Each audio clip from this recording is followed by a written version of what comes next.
So hi everyone, welcome back to my channel and this is the last unit of your fundamental duties, that is unit 3। And इसमें मैं आपसे बात करने वाली हूँ constitutional values and fundamental duties के paper के बारे में। और यूनिट 3 आपकी मेनली बेस्ड है ऑन द फंडामेंटल ड्यूटीज।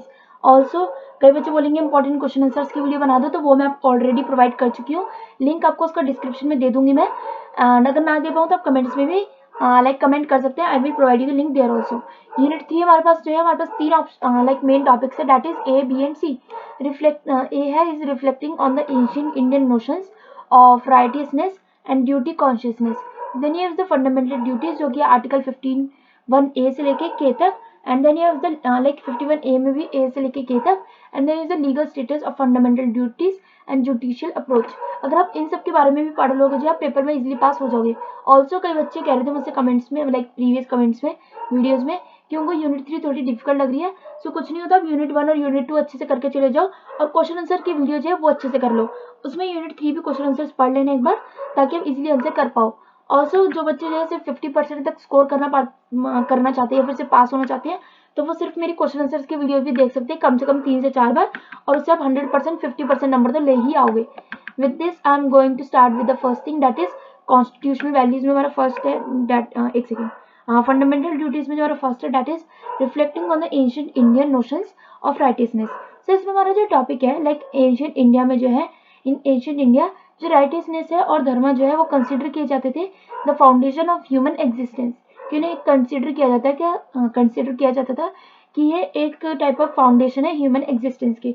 और जो कॉन्सेप्ट है धर्मा, ये बहुत ज़्यादा कॉम्प्लेक्स है, अनमल्टी फेस्टेड है, जो कि encompassing duties and responsibilities towards oneself, family, society and universe as a whole.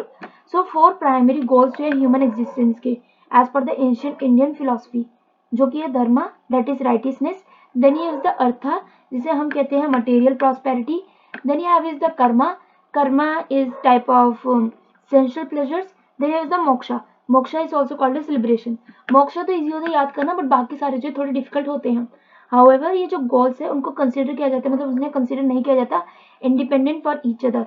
One could attain material prosperity and sensual pleasures only by following the path of righteousness and fulfilling one's duties towards society and the universe.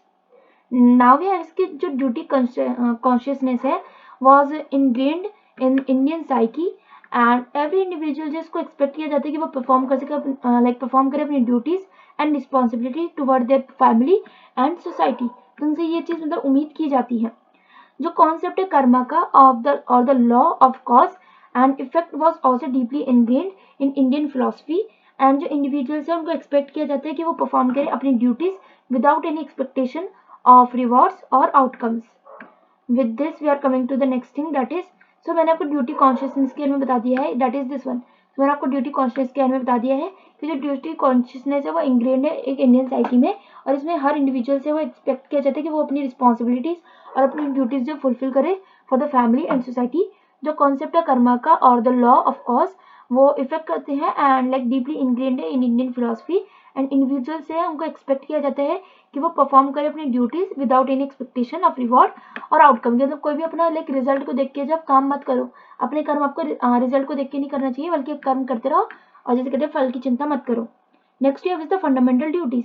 तो fundamental duties में अगर हम देखें article 51A से K तक हमारे पास है, और ये ऐड हुए थे कॉन्स्टिट्यूशन में in the 42nd constitutional amendment in 1976। यहाँ पे मैंने लिखा है कि 10 बेसिक फीचर्स है, बट वी विल रीड कि हमारे पास कौन कौन से बेसिक फीचर्स है। ऑल्सो जो फंडामेंटल ड्यूटीज है जो कि ऐड हुई थी इंडियन कॉन्स्टिट्यूशन में 42nd अमेंडमेंट में 1976 में, और आर्टिकल 51A जो है वो आउटलाइन करता है 10 मेन फंडामेंटल ड्यूटीज जो कि हर सिटीजन को जो है इंडिया के उनसे एक्सपेक्ट किया जाता है फॉलो करने के लिए। ऑल्सो ये क्वेश्चन का आंसर जो है मैं आपको प्रीवियस वीडियो में भी दे चुकी हूँ of the important question answers, but यहाँ पे मैं आपको दोबारा से बता देती हूँ। फर्स्ट इज, यहाँ पे आपके पास सारे ऑप्शंस लिखे हुए हैं, यहाँ पे आपके पास 11 to 11 लिखे हुए हैं, चाहो तो इसको पॉज करके वीडियो को पढ़ सकते हो। सो फर्स्ट मैं आपको समझा देती हूँ, डेट इज कि आपको अवॉइड करना चाहिए कॉन्स्टिट्यूशन के लिए, मतलब you should to avoid the constitution and respect its ideal institutions, the national flag and national anthem. So इन सबको आपको एक टाइप से कहते हैं ना कि रिस्पेक्ट करनी चाहिए आपको। नेक्स्ट इज आपको चेरिश करना चाहिए और फॉलो करना चाहिए नॉवल आइडियल्स को जो कि इंस्पायर करते हैं our national struggle for freedom. Third is protect करना चाहिए sovereignty, unity, integrity of India and keep करना चाहिए हमें इंटैक्ट। नेक्स्ट इज डिफेंड करना चाहिए अपनी कंट्री को एंड सर्व करना चाहिए नेशन व्हेन कॉल्ड अपॉन, मतलब कि जब भी अगर कंट्री को नीड है तो हमारे को उनकी हेल्प करनी चाहिए। नेक्स्ट है इसकी टू प्रमोट हार्मनी, कि उनको हार्मनी प्रमोट करनी चाहिए and the spirit of common brotherhood amongst the all the people of India transcending religious, मतलब भूल के कि कौन सा रिलीजन है, लिंग्विस्टिक है, regional and sectional diversity. Then हमारे को वैल्यू करना चाहिए और प्रिजर्व करना चाहिए रिच हेरिटेज को of our composite culture.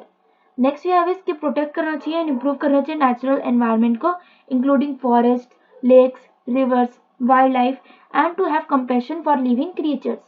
Next ये इज डेवलप करना चाहिए हमारे को एक scientific temper and humanism and the spirit of inquiry and reform.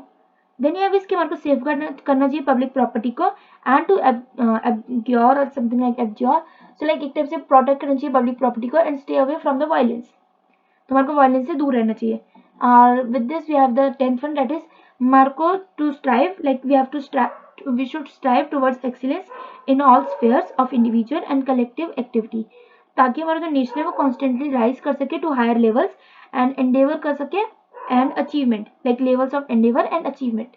And with this we have last, that is if you are a parent or guardian, try to provide educational opportunities for your child or ward up to the age of 6। So ये वाला इतना important नहीं है, that is the 11th one, but yes बाकी सारे 10 जो बहुत ज्यादा इंपॉर्टेंट है। With this we are coming to the fundamental duties. So जो फंडामेंटल ड्यूटीज होती है वो नॉन जस्टिसेबल होती है, कि आपको पता होना चाहिए जो फंडामेंटल ड्यूटीज है वो नॉन जस्टिसेबल है, मतलब ये नहीं कह सकते आप कि भाई कोई और करे ना करे कोई फर्क नहीं पड़ता। So next we have is the legal status of fundamental duties, जो कि जुडिशियल अप्रोच।